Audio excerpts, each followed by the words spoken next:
മംഗല്യം തന്തുനാനേന പരമ്പരയ്ക്ക് ആരാധകർ ഏറെയാണ്. എന്നാൽ ആരാധകർക്ക് സന്തോഷമായിക്കൊണ്ട് മംഗല്യം തന്തുനാനേന പരമ്പരയിലെ താരങ്ങൾ തങ്ങളുടെ ഷൂട്ടിംഗ് ലൊക്കേഷനിലെ ഓണാഘോഷ ചിത്രങ്ങൾ പങ്കുവച്ചിരിക്കുകയാണ്. കൂടാതെ ഗൗതം എന്ന കഥാപാത്രത്തെ അവതരിപ്പിക്കുന്ന ജിഷ്ണു നായർ തന്റെ കുടുംബത്തോടൊപ്പം ആഘോഷിച്ച ചിത്രങ്ങളും പങ്കുവച്ചിരിക്കുകയാണ്.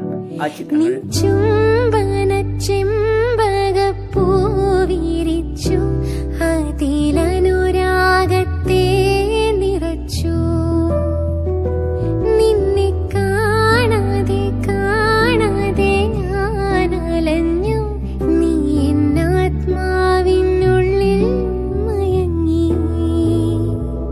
വളരെ സ്നേഹം നിറഞ്ഞ നിമിഷങ്ങളിലൂടെയാണ് മംഗല്യം തന്തുനാനേന പരമ്പരയിലെ എല്ലാ താരങ്ങളും ഒരുമിച്ചുകൊണ്ട് ഓണം ആഘോഷിച്ചത്. ഓണം ലുക്കിൽ ആരാണ് ഏറ്റവും അടിപൊളിയായത്? നിങ്ങളുടെ അഭിപ്രായം കമന്റ് ചെയ്യൂ. മംഗല്യം തന്തുനാനേന പരമ്പരയെക്കുറിച്ച് കൂടുതൽ അറിയാൻ ഈ ചാനൽ സബ്സ്ക്രൈബ് ചെയ്യാൻ മറക്കല്ലേ.